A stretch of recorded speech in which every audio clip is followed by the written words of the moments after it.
Hi tears, கதைக்குள்ள போறதுக்கு முன்னாடி ஒரு சின்ன அப்டேட்.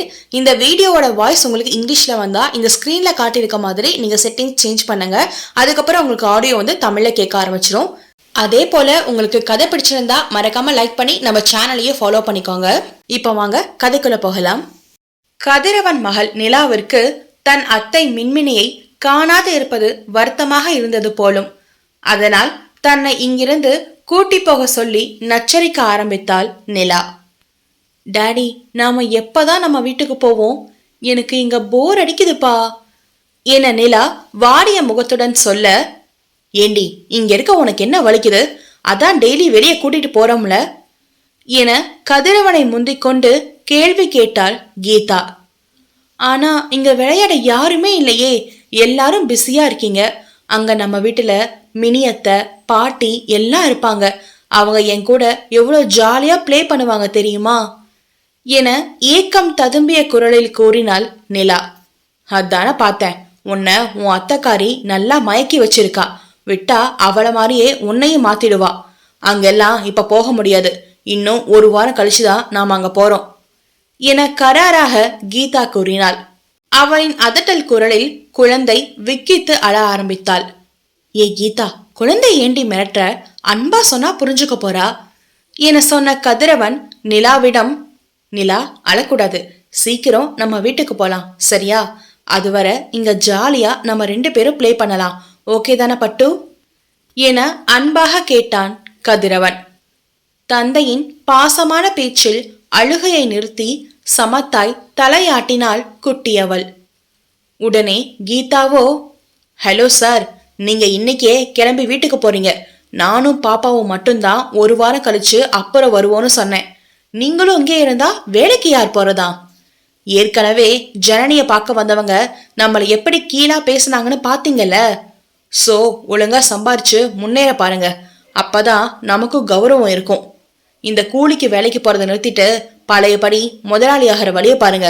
இதுக்கு மேல கண்டவங்க கிட்ட எல்லாம் என்னால அசிங்கப்பட முடியாது என ஒரே போடாக போட்டாள் கீதா.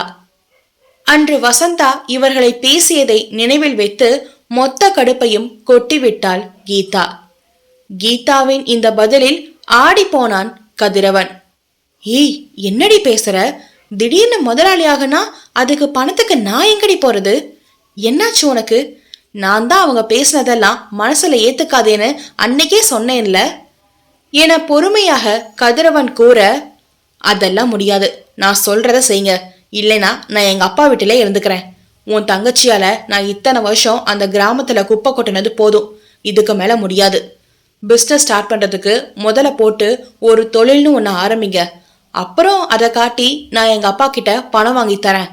நாம எதுவுமே பண்ணாம பணம் மட்டும் கேட்டா அது மதிப்பா இருக்காது என கூறி தன் முடிவில் கீதா உறுதியாக இருந்தாள். இவரிடம் இப்போது பதிலுக்கு பதில் பேசினால் பிரச்சனைதான் உண்டாகும் என்று அறிந்தவன் இப்போதைக்கு இந்த விஷயத்தை தள்ளி போட எண்ணி அவள் கூறியதற்கு ஒப்புக்கொள்வது போல பேசினான் கதிரவன் என்னும் சாமர்த்தியன். அதன் பின் வைதேகி விஜயனிடம் சொல்லிவிட்டு நிலாவிடம் வெளியே செல்வதாய் சொல்லி சமாளித்து தன் வீட்டை நோக்கி பயணமானான் கதிர். இங்கே தெஞ்சலூரில் அன்னபூரணியும் கண்ணகையும் கீரையை ஆய்ந்தபடி திண்ணையில் அமர்ந்து பேசியவாறு இருந்தனர். எங்கா, எப்போ உன் மருமவ வீட்டுக்கு வருவா? கோவில் திருவிழா வேற வருது, வீட்டையெல்லாம் சுத்தம் பண்ணணும், சாமிக்கு விரதம் இருந்து பொங்கல் வைக்கணும், இவ்வளோ வேலை இருக்கு. ஆனா உன் மருமவ பிறந்த விட கதின்னு இருந்தா இதெல்லாம் நீ மட்டும் எப்படி தனியா செய்வ என கண்ணகி கேட்க, அவ இருந்துட்டு வரட்டும் கண்ணகி, அவ இங்க இருந்தா மட்டும் எல்லா வேலையும் அவளா செய்ய போறா, அப்புறம் எதுக்கு அதை பத்தி கவலைப்படணும்? அதுவும் சரிதான்க்கா, அந்த பணக்காரிக்கு இடுப்பு வளையாதுதான். சரி, அதை விடு, நம்ம மின்மணி ஜாதகத்தை கொடுங்க. ஒரு வாத்தியார் மாப்பிள்ள வரன் வந்திருக்குன்னு புரோக்கர் சொன்னான். ஜாதகம் செட் ஆகுதான்னு பாப்போம். பொருந்தி வந்தா மினிய சம்மதிக்க வைக்கிறது என் பொறுப்பு. இப்படியே விட்டா உன் மருமகளுக்கு சேவகம் செஞ்சே அவ வயசு போயிடும். கதிரும் பொண்டாட்டிதாசனா இருக்கான். நாம தான் நம்ம பிள்ளைக்கு நல்ல காலத்தை உருவாக்கணும் என உடன்பிறவா சகோதரியாய் இருந்து கூறினார் கண்ணகி. பூரணிக்கோ மின்மணியின் பதில்தான் மனதில் மின்னல் போல் வெட்டி சென்றது.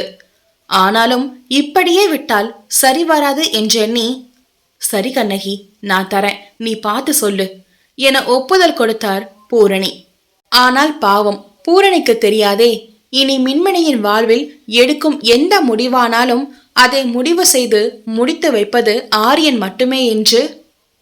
அந்நேரம் கதிரவன் தன் பேக்கை தூக்கி கொண்டு வேலிப்படலை தாண்டி உள்ளே வந்தான். அவன் மட்டும் வருவதை பார்த்த பூரணி, சரி, நான் அப்புறம் வரை கண்ணகி, அவன் முகமே சரியில்லை என சொல்லிவிட்டு மகனோடு சேர்ந்து வீட்டுக்குள் வந்தார் அவர். கதிரவனுக்கு மோர் கொண்டு வந்து கொடுத்த பூரணி, நிலா தங்கம் எப்படிடா இருக்கா, எப்ப அவ இங்க வருவா, மினியும் அவளை கேட்டுட்டே இருந்தா என ஆசையாக பேத்தியை பற்றி விசாரித்தார். மினி என்றதும் கோபம் பொத்து கொண்டு வந்து விட்டது அந்த முதுகெலும்பற்றவனுக்கு. அவதான் எல்லாத்துக்கும் காரணம்.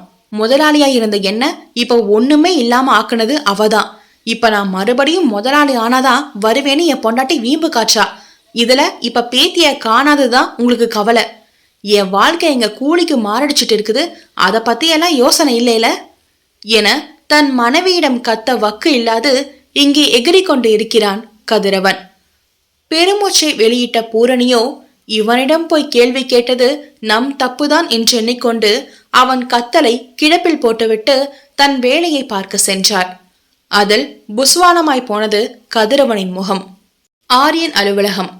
ஆரியன் கவர்மெண்ட் ப்ராஜெக்ட் விஷயமாக தொழில்துறை அமைச்சரை சந்திக்க சென்றிருந்தான்.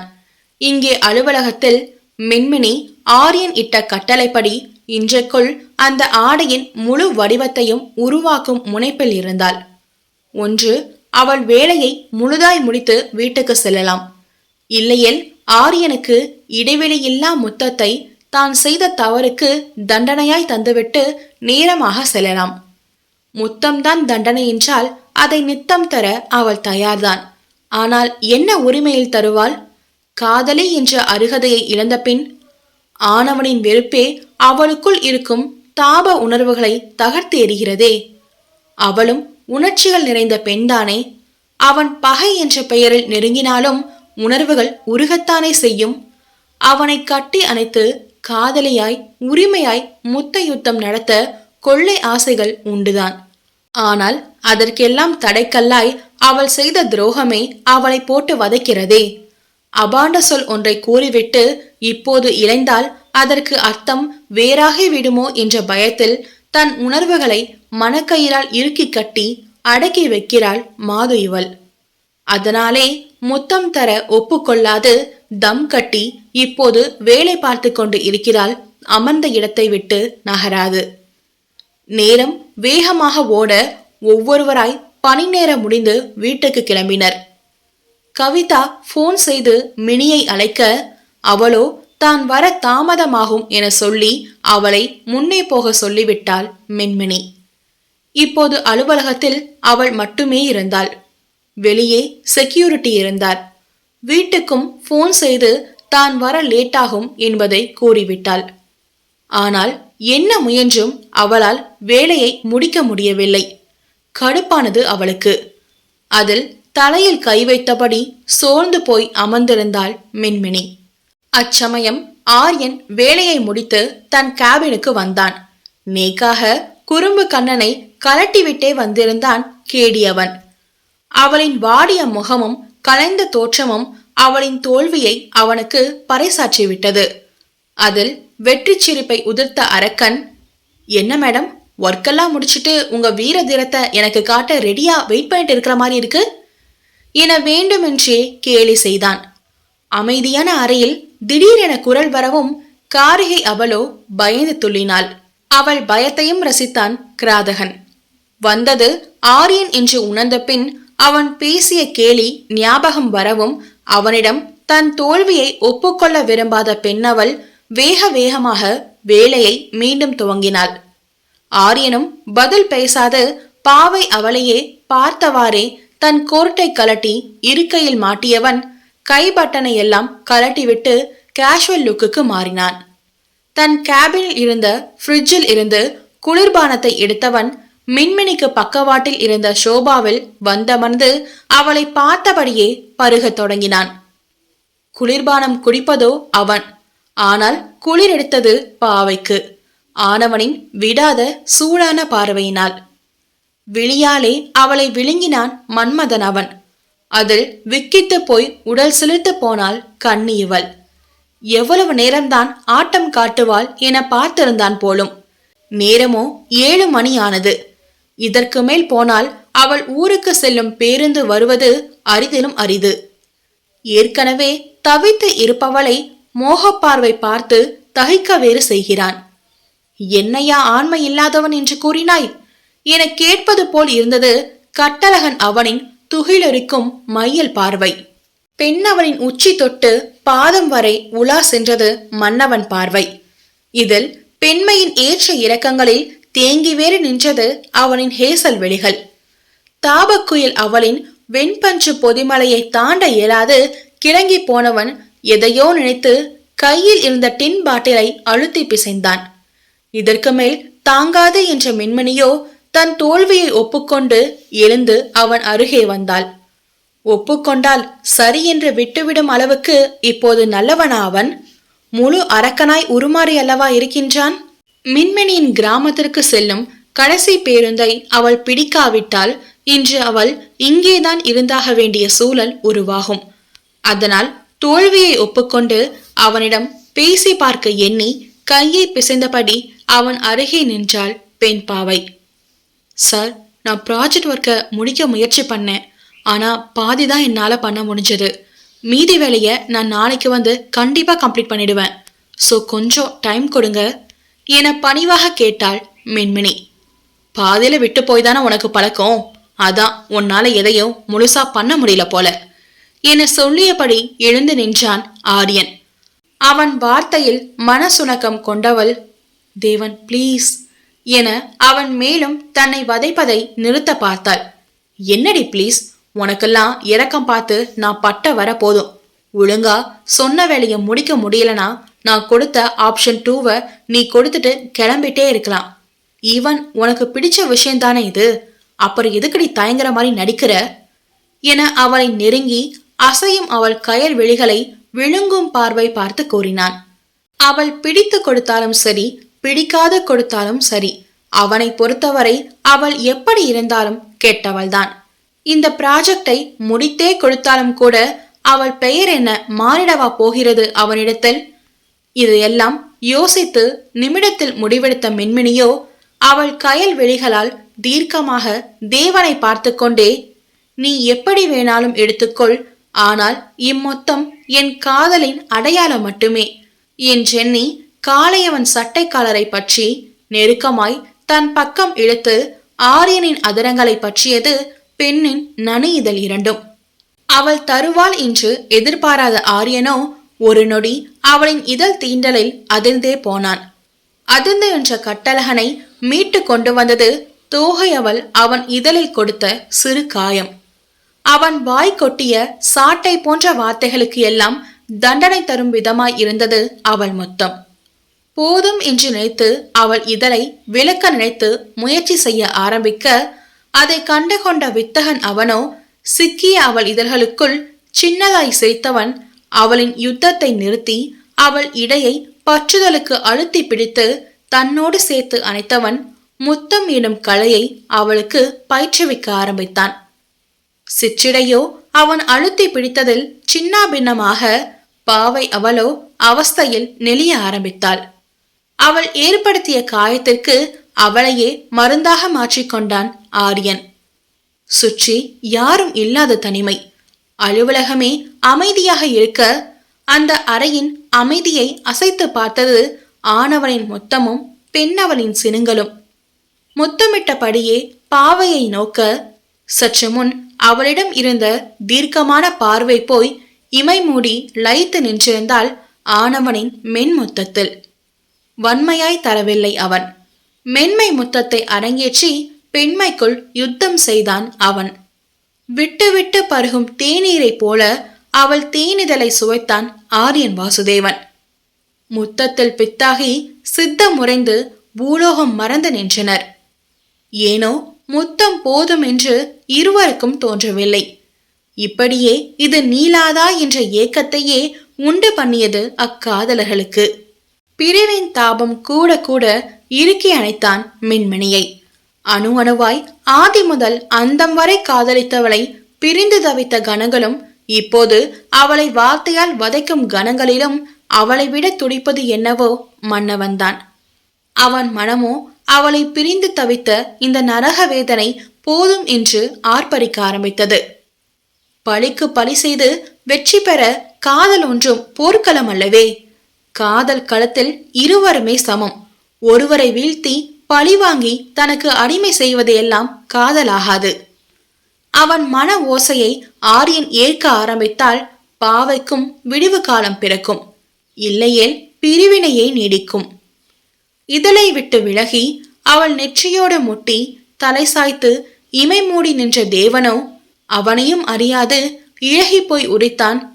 ஏண்டி என்னை விட்டு போன என்று தவிப்பை தேக்கி வந்தது அவன் குரல்.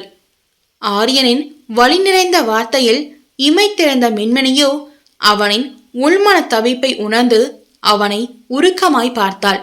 காதலனை எண்ணி கனிந்த பெண்ணவள் ஆசையாய் அவன் கன்னத்தை தீண்டி தன் உள்மன போராட்டத்தை வெளிப்படுத்த முடிவெடுத்து பேச போன நொடி அந்த அறையின் கதவு தட்டும் சத்தம் கேட்டது. அந்த ஓசையில் தான் விட்ட வார்த்தையின் இயல்பை அறிந்தவன் மீண்டும் இறுகிப்போய் அவளை தன்னை விட்டு தள்ளி தன் தலையை பிடித்தபடி நின்றுவிட்டான். தேவன் தொட வந்தாள் மின்மினி. ஜஸ்ட் கெட் அவுட், அரையதிர கத்தினான் ஆரியன். உடல் அதிர நின்றவளோ மீண்டும் பேசாது அவனை நெருங்கி பேச முயற்சி செய்ய அவள் அசைவை உணர்ந்தவன் அவள் தன்னை நெருங்குவதை விரும்பாது கோபமாய் மேஜையில் இருந்த பொருளை எல்லாம் அதீத கோபத்தில் தள்ளிவிட்டான். இன்னும் ஒரு அடி நீ எடுத்து வச்சா இந்த பொருள் நிலைமைதான் உனக்கும், ஒழுங்கா இடத்த காலி பண்ணடி என்று திட்டியவன் அங்கிருந்து நகர்ந்து தனது தனிப்பட்ட அறைக்குள் சென்று கதவை அரைந்து சாத்தினான். கோபத்திற்கும் காதலுக்கும் இடையில் தவிக்கிறான் என்பதை புரிந்து கொண்டது மின்மினியின் காதல் மனது. இப்போது பேசினாலும் பயனில்லை என்று உணர்ந்து அவ்விடம் விட்டு நகர்ந்து தன் கைப்பையை எடுத்துக்கொண்டு அறையில் இருந்து வெளியே வந்தாள் மின்மினி. ஆரியனின் கேபினுக்கு வெளியே கையை பிசைந்தபடி தயக்கமாக நின்றிருந்தார் சற்று நேரத்திற்கு முன் கதவை தட்டிய செக்யூரிட்டி. மின்மினியை கண்டதும், மேடம் சார் ஏதோ கோபமா இருக்காரா, உள்ள ஏதோ உடையிற சத்தமெல்லாம் கேட்டது இப்போ என அவர் கேட்க, அதெல்லாம் இல்லைன்னா நீங்க எதுக்கு வந்தீங்க அதை சொல்லுங்க முதல்ல என கேட்டாள் மின்மினி. இல்லை மேடம், சார் இப்படி இரவு தங்கினதில்ல, அதான் டீ காஃபி ஏதாவது வேணுமான்னு கேட்க வந்தேன் என அவர் கூற, இல்லைண்ணா இப்ப அவரே கிளம்பிடுவாரு, நீங்க போங்க என சொல்லி அனுப்பி வைத்தவள் பின் திரும்பி ஆரியனின் கேபினை ஒரு நொடி கவலையோடு பார்த்துவிட்டு கிளம்பி சென்றாள். உள்ளே ஆரியனின் நிலையோ படு பயங்கரமாக இருந்தது. அவளிடம் இறங்கி சென்று காதலை மீட்பதா, இல்லை ஒரேடியாக அவளை விட்டு சென்று அவளுக்கும் தனக்கும் நிம்மதியை தருவதா என்று யோசனையில் உழன்று நின்றான். அவளை விட்டு சென்றால் நிம்மதி என்ற ஒன்று தன் வசம் வராது என்று அவன் மனம் கூப்பாடு போட்டது. ஏனோ அதை தலையசைத்து அமைதியாய் கேட்டான் இக்கணம். ஆனால் நிலையான முடிவை அவனால் இச்சமயம் எடுக்க இயலவில்லை. அதனால் அவளை பற்றிய விஷயத்தில் முடிவு எடுப்பதை இப்போது சற்று தள்ளி வைத்து பின் நிதானமாய் யோசிக்கலாம் என்றெண்ணி அலுவலகத்தில் இருந்து கிளம்பினான் ஆரியன். மின்மினியோ பேருந்து நிறுத்தத்தில் காத்திருந்தாள். நேரம் வேறு ஆகிவிட்டது. பேருந்து போய்விட்டதோ என்ற பயத்தோடு நின்றிருந்தாள். பூரணியும் இதோடு 2 முறை அழைத்து விட்டார் மகளை காணாது. அவரின் பதட்டத்தை தணித்துவிட்டு இங்கே பேதை காத்து நிற்க, அப்போது ஆரியனின் கார் பெண்ணவளை தாண்டி சென்றது. மின்மினியால் உள்ளிருக்கும் அவனை பார்க்க முடியவில்லை. ஆனால் ஆரியனோ அவளையே பார்வையிட்டபடி கடந்து சென்றான். இந்த இரவு நேரத்தில் தனியே நிற்கும் தனக்கு உதவி செய்ய அவன் வருவான் என்று ஏதோ ஒரு ஆசையில் போகும் காரையே பார்த்தவளின் ஆசையோ நிராசையாகி போனது. தன்னையே எண்ணி கழுவிறக்கம் கொண்டாள் மின்மினி. இறுகி போன உணர்வோடு இறுக்கமாய் நின்றாள் அவள். அந்நேரம் தன் பாஸை காணாது தவித்த கண்ணன் வேறொரு காரில் அலுவலகம் நோக்கி வந்திருந்தான். செக்யூரிட்டி ஆரியன் கிளம்பி விட்டதை சொல்லவும் சரியென கண்ணனும் திரும்பிச் செல்ல போகும் வழியில் மின்மினி தனியே நிற்பதை பார்த்து வேகமாக காரை நிறுத்தி இறங்கி அவளிடம் ஓடினான். ரவுடி பேபி, நீங்க என்ன பண்றீங்க இன்னும் இங்க? ஆபீஸ் தான் ஈவினிங்கே ஓவர் ஆயிடுச்சே என தன் பாஸின் லீலை தெரியாது அவள் நலனறிய கேள்வி கேட்டான் கண்ணன். இங்கே இவனை எதிர்பாராத மின்மணி ஒரு நொடி திகைத்து பின் வேலை முடிய நேரமாகிவிட்டது என்ற மேம்போக்காக கூறினாள். ஓஹோ, ஓவர் டைம் டியூட்டி பார்த்து என்ன ஒரேடியா வேலையை விட்டு தூக்க பாக்குறீங்களா என நம்பியார் போல கையை தேய்த்து கேட்டான் கண்ணன். அவள் இருந்த மனநிலையில் அவன் கேளையை புரிந்து கொள்ளாத பாவையோ, ஐயோ அதெல்லாம் இல்ல, நீயும் தப்பா நினைக்காத ப்ளீஸ் என பதறி போய் பதில் கூறினாள். அச்சோ ரிலாக்ஸ், நான் சும்மா ஃபன்னுக்கு கேட்டேன். சரி விடுங்க, உங்க வீடுங்க, பஸ் எப்போ வரும் என கண்ணன் கேட்க மின்மினியும் ஊரை சொல்லி பேருந்தை இன்னும் காணவில்லை என்ற தகவலையும் கூற, அவ்வளோ தூரத்துல இருந்தா வரீங்க, சரி வாங்க நானே உங்களை டிராப் பண்றேன் என கண்ணன் சொல்ல, இல்ல அதெல்லாம் வேண்டாம், நான் பஸ்லயே போயிடுவேன் என மறுத்தாள். நோ, உங்களை இங்க தனியா விட்டு என்னால போக முடியாது, நைட் ஆச்சு, ப்ளீஸ் வாங்க, இல்லைனா நானும் போக மாட்டேன் என கண்ணன் பிடிவாதமாய் அவள் அருகில் நின்றான் கை கட்டி. பார்த்த ஒரு நாளிலே தன் மீது இத்தனை அக்கறை கொண்டு உரிமையாக நிற்கும் கண்ணனை கண்டு அவள் மனம் அவன் தூய அன்பில் சிலாகைத்து போனது. அவனுக்காக ஒப்புக்கொண்டு காரில் ஏறினாள் மின்மினி. அதில் பரவசம் ஆகி துள்ளி குதித்து கொண்டு காரில் ஏறிய கண்ணன் மின்மினியின் வீட்டு முகவரியை மேப்பில் போட்டுவிட்டு காரை இயக்கினான். சில நிமிடங்கள் கழித்து ஆளில்லாது வெறுமையாய் இருந்த பேருந்து நிறுத்தத்தை வந்தடைந்தது ஆரியன் வாசுதேவனின் கார். ஏதோ கடுப்பில் கடந்து சென்று விட்டான் தான். ஆனால் அனாதரவாய் நின்ற பெண்ணின் தோற்றம் அவன் உயிரையே உருக்கியது. விட்டு வந்தது தவறு என்று தாமதமாய் புரிபட வேகமாய் வளைவில் திரும்பி வந்தவனை யாருமில்லா பேருந்து நிறுத்தமே வரவேற்றது. பேருந்தில் சென்று இருக்கலாம் என்று நினைத்து சற்று நிம்மதி ஆனவன் தான் தங்கியிருக்கும் ஹோட்டலை நோக்கி பயணிக்க ஆரம்பித்தான் ஆரியன். இப்போது திரும்பி வந்தது போல அவள் வாழ்விலும் மறுவாய்ப்பு தந்து திரும்பினால் அவன் வாழ்க்கை வளைவில்லாது நேராக பயணிக்கும் என்பதை என்று இவன் அறிவானோ?